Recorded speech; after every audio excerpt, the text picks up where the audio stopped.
Poor movie rental selection since the demise of Blockbuster. As Netflix and streaming movies came to be increasingly popular, the popularity of actually going to a movie rental store waned. Additionally, more people were consuming more and different media content online, but people still watch movies at home. For about 3 decades, movie rental stores increased the power of the masses to consume a wider selection of movies for less money by waiting until after the shows had been through the theaters. Now, as most of these stores have closed their chains, with the huge Blockbuster chain being the most famous and impactful closure, it is hard to find and watch niche and obscure movies for cheap. Sites like Netflix offer a changing mix of what are often the wrong kind of obscure. And if they had a movie available, it may not be there the next month when you have time to see it. Redbox generally only carries new movies that are recently out of the theaters or are straight to video. You may be able to buy the DVD on Amazon for as low as $5 in some cases, but the same movie would often be a $1 rental, or in some cases, 2 for $1. That solution does not really scale for the consumer, though it may sell more DVD copies. Online rentals are usually $3 or more, which was the kind of price one would expect to pay for a new release at Blockbuster.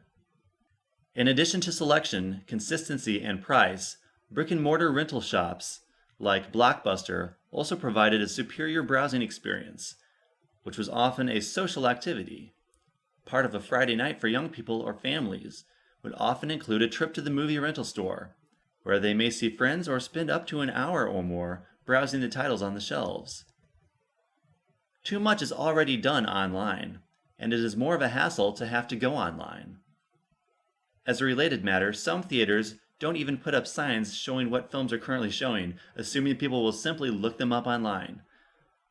We don't want to have to navigate your stupid website on our computers or phones or tablets to see what movies are playing.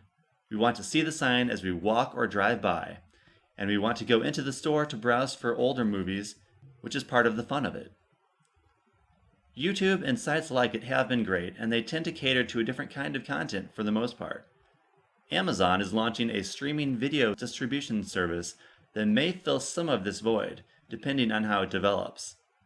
However, online streaming has hurt the accessibility and reach for many feature films that are over 6 months old.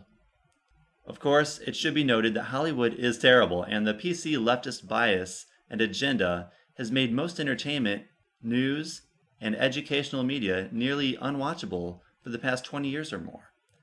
It is interesting how that appears to coincide with the rise of decentralized media via the internet. Perhaps it was a conscious decision on Hollywood's part in reaction to that threat. Yet another reason the older movies that are much harder to find should be sought. Many treated Blockbuster as if it needed to die off, but its departure is a loss for those of us who have found many years of enjoyment from the brick-and-mortar video rental stores.